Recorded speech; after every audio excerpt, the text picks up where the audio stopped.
One day, strange portals began to appear all over the world, and with them, the age of adventure began. Everyone can become the hero of their own story, and these very gates are the place where an adventurer can prove themselves. But everything is not so simple. After all, the gates are full of monsters never seen before in the Wedge world. And although many died, the thirst for profit and adventure forced people to take risks again and again.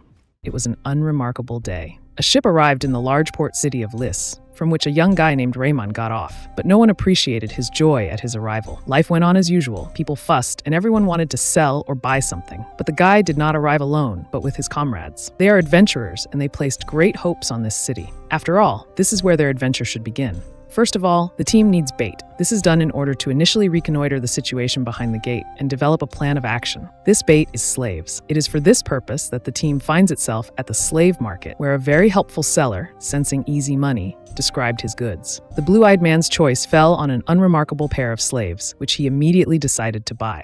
Now, standing at the entrance to the gate, the heroes smiled in anticipation of an interesting sortie, but they did not even suspect what awaited them there. Having entered, Raymond enthusiastically examined the local beauty. Everything around seemed so mysterious and unusual. The team behaved quite relaxed, because usually the gate was far from the spawning place of monsters. But in this place, you can't relax for a second.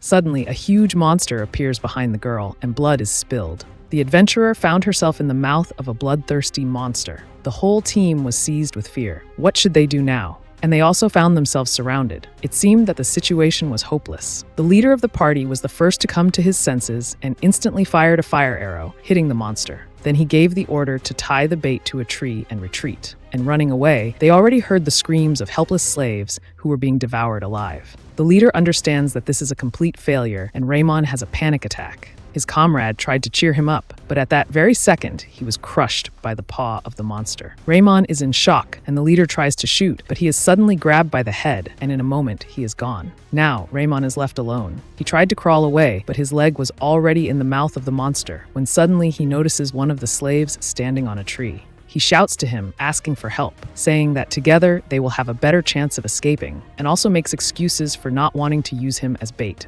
But the guy did not answer. He was just silent. And then Raymond got carried away. He snaps at the slave, insulting him, to which he only smirks in response. "Damn bastard. Do you think you can get out of here alive?"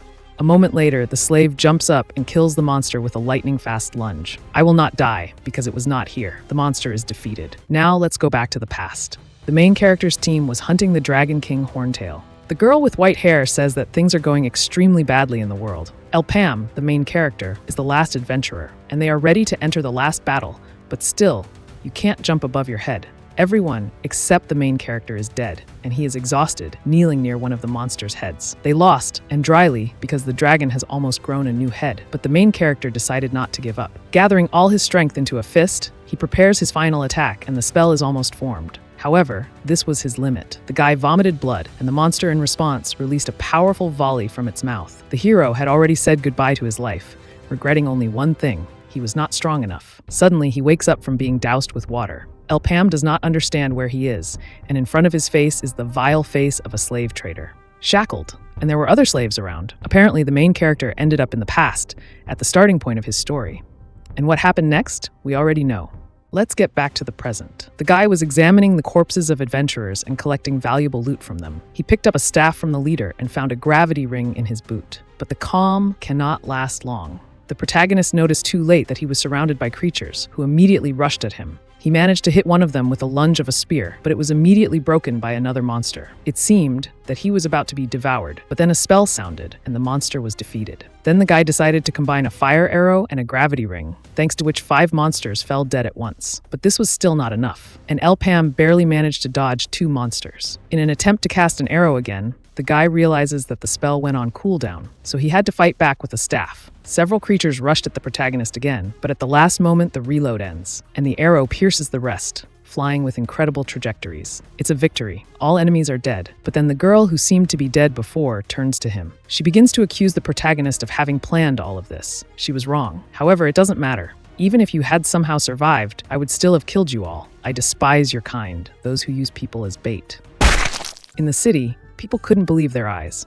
The slave bait returned alone. Incredible. Meanwhile, the protagonist thought, I need to hurry to prevent what will happen in the future, and first, I should get rid of the label of a slave. In the office of the head of the local trade guild, his subordinate was reporting on our hero, and he was very impressed by both the slave's abilities and his intelligence. After all, he hadn't run away, but was heading towards them. Otherwise, they would have simply caught him and killed him. But in the guild, the guy has a chance to get a second life. Hearing that the slave had also awakened the first circle, his jaw almost dropped in surprise. The circles on the hand in this world are something like levels. The more circles, the stronger the adventurer. The main character just awakened the first circle right in front of the girl he killed. When he found out that the slave also wanted to register as an adventurer, the cigar fell out of his teeth. But the surprises for the leader did not end there, because Mr. Rakan, the head of their trade guild, asked to take care of this slave's case. All this caused the leader not very pleasant feelings. Let's find out how the main character ended up in slavery. His father became very ill, and the only medicine for him was black moss, which the Gapo trade union sold him at a very high price. And since he could not pay off the debt, the guy ended up in slavery to work it off, having been in it for 6 years. And now it was time for the main character to talk to the leader. He agreed to bring the guy into the rank of F-rank adventurers, but the main character did not agree. He needed the E rank, and that was it, because he was no longer going to indulge the whims of the guild. Ebis, of course, tried to object because El Pam didn't even have any real guild ratings, but he insisted, because the main skill of an adventurer is survival, and he managed to survive as a slave bait for 3 whole years. Okay, the leader may agree with his words, but he was only in a low-ranked gate. And now, there is a chance to show what he is worth by going to the gate, where about 12 groups have already perished. This way, he will be able to prove that he is worth something, and so be it. They will sign a contract for him. And a little later, the main character was already standing in front of his new temporary party and getting to know them. A dark-skinned guy named Chief introduced himself first. He is the tank of the group. He also knows that Pam was a slave, but assured that his guys do not care. As it turned out, their mission was not related to hunting. Their goal was to return the lost equipment of other groups that had died here earlier. They, of course, tried to continue the conversation and show their friendliness, but adventurers were not waiting, and the team rushed into the gate. The location turned out to be a dense, gloomy forest, and the group leader immediately got his bearings and ordered them to set up a base. They chose a large tree, on which a fortification was soon erected. The leader also quickly distributed tasks among the team. He and the main character go west, and the rest go east. Already during the patrol, the leader noticed something strange. There are no traces of monsters or objects that should have been left by previous groups in this place. Perhaps tomorrow they will have to move deeper into the forest. And when the leader heard the story of the main character, it touched him to the depths of his soul. He does not even know how to say it correctly, but maybe the guy can join their group. But El Pam did not answer. At this time, he carefully examined the molten earth under his feet. At night, for some reason, all the members of the group crowded around the main character's sleeping bag. As it turned out, the bastards mixed something into his food, because of which the guy passed out without a trace. They really liked his staff, so they would like to borrow it forever. And now the bastard has already raised his dagger over the guy, preparing to strike. With a furious smile on his face, the blonde hit the sleeping bag, but was immediately very surprised. He picked up the bag and realized that the protagonist had figured it all out and had planted the log. The entire crowd was simply shocked. The leader shouted furiously for his henchmen to find the protagonist, because he couldn't have gone far. At that moment, a loud explosion sounded behind them, causing the guys to fly back. Everything around caught fire because of the explosion, and the leader decided that they needed to save at least the supplies and ordered his comrades to do this. He also realized that this was El Pam's doing, but then his comrade called out to him, seeing a terrifying yellow swamp monster in front of him who had come to the fire. The bastard realized that El Palm had built all this and made them a simple bait for the hungry monster. Palm watched the monster attack and how the group ran away sitting on a tree. He thought it was stupid, because if they wanted to deceive him, they shouldn't have shown kindness. It gave them away. In a place where more than 12 teams had already died, where veterans would have a hard time, he was greeted so warmly. Palm, not being stupid, immediately guessed that they were planning something. Then he examined the monster and realized that it was the boss of the dungeon. He guessed this by the traces of corrosion, but in real life, it still looked much bigger. The monster pursued the guys at incredible speed. Running away, the leader told the group that it was a golden slime. It is not found in the Wedge world. It is a rare boss that only appears in the Red Gate. It is made entirely of acid, so melee fighters try to avoid it. And what's worse, it has shooting attacks. Acid Arrow, a skill that allows him to shoot acid from his body. The guys started to panic and almost cry, but the leader ordered them to come to their senses because the boss was going to attack again. They didn't know what to do and literally begged the leader to come up with something. This abomination replied that they first needed to get out of here and that they had time because the ability recharged for a minute. Having heard about the cooldown of the acid arrow, Max turned around with a sly smile and ran back. He shouted that he had time, they should rely on him, and then rushed at the monster. The leader understood how this would end. He ordered Max to stop, but it was too late. His partner's body fell apart into 2 parts. With one spit, the acid melted him. The leader was shocked because he knew that there were as many as 10 seconds before the recharge. A moment later, the boss began to shoot his ability and destroyed the entire group, leaving only a simple skeleton. The protagonist climbed down from the tree. It was all over. Palm said that the leader was not mistaken. It's just that the golden slugs become stronger by absorbing items, so the recharge time was reduced. Abnormal size and attack speed. This explained why the previous teams died so easily. This creature had already surpassed its class. It is so strong that it can threaten people even in the yellow gate, which is 2 whole levels higher than the red one. It is unlikely that an adventurer of the first circle will be able to defeat it. Palm is sure that there is not a single item left here, and the task has failed. He remembered the head of the association, who obviously would not believe his words and would ask for proof. That is why he decided to act. The guy caught up with the boss and shot him right in the core. The slug remained alive, but received a lot of damage. Palm was surprised because he aimed accurately, but quickly realized that the boss has magic resistance, and he knows how to protect his core. The protagonist counted how many more shots were needed, smiled, and said that he would prove to him that he was much stronger. The beast immediately shot acid at the protagonist, but he managed to jump off the tree. The boss continued to shoot Palm in midair, but he used the rope to dodge.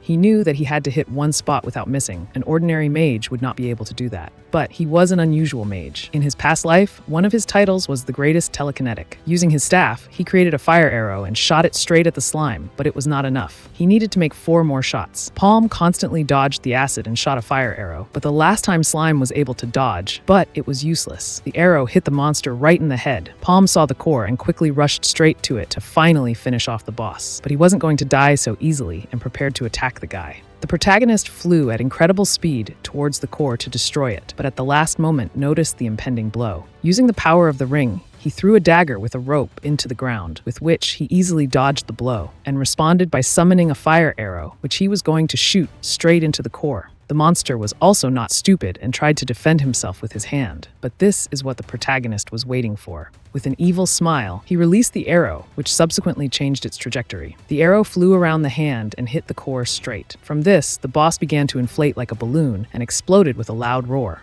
Hundreds of liters of acid flew out of the monster's carcass, so the hero began to run away, with the help of his dagger with a rope, deftly dodging the flow of bile, corroding everything in his path. Palm was pleased. After waiting for a while, he went down to make sure that the acid was no longer dangerous. A certain red stone appeared from the boss's carcass. The protagonist raised his hand, and the sphere flew straight to him, glowing very brightly with a red glow, which created a certain dome. After that, he returned to the guild building with his report. Mr. Ebis saw Palm in front of him and noted that he was still a good hunter, but he was alone again, and also without a single thing he had requested. The protagonist decided to explain to him that the people he sent to him were newbies and were trying to steal what he came for. The guy decided not to reveal everything and added that when they split up, the guys ran into the boss and everyone died, and a golden slug killed them. Hearing this, Abis was shocked because he realized that all the items had been destroyed, which Palm confirmed. Realizing this, he got angry because the things he borrowed from the Union were lost. This cannot be ignored.